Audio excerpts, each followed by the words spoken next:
90-এর দশকের মাঝামাঝি রজনীকান্ত ও কমল হাসানের মতো তারকাদের পর বিজয়, অজিত কুমার, অরবিন্দ স্বামী, মাধবন সহ নতুন তারকাদের উত্থান ঘটে তামিল সিনেমার দুনিয়ায়, যার ক্যারিয়ারের শুরুটা দারুণ হলেও ভাগ্যের ফেরে হারিয়ে যান পাদ প্রদীপের আলো থেকে। কে এই অভিনেতা জেনে নেওয়া যাক। এই অভিনেতা আর কেউ নন, তিনি হচ্ছেন আব্বাস আলী। পশ্চিমবঙ্গের হাওড়ায় জন্ম হয়েছিল মির্জা আব্বাস আলীর। কলেজে পড়ার সময় 1994 সাল নাগাদ মডেলিং শুরু করেন তিনি।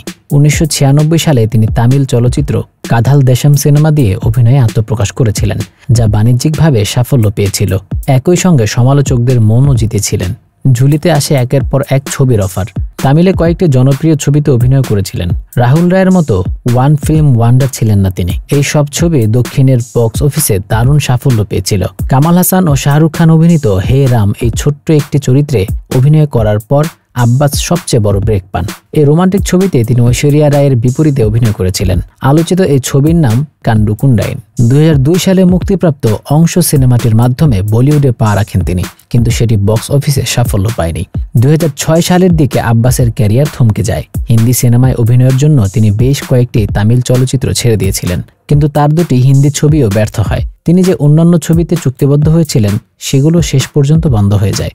পার্শ্ব চরিত্রের কাজের প্রস্তাবও লুফে নেন তিনি। তার চেয়ে কম জনপ্রিয় অভিনেতাদের পাশে দ্বিতীয় হিরো রোলও করেছেন সেই সময়। পরবর্তী কয়েক বছর ধরে আব্বাসকে তেলুগু চলচ্চিত্রে অতিথি চরিত্রেও দেখা গিয়েছে, কিন্তু দুঃখের বিষয় হলো তিনি আর কখনোই তার তারকা খ্যাতি ফিরে পাননি।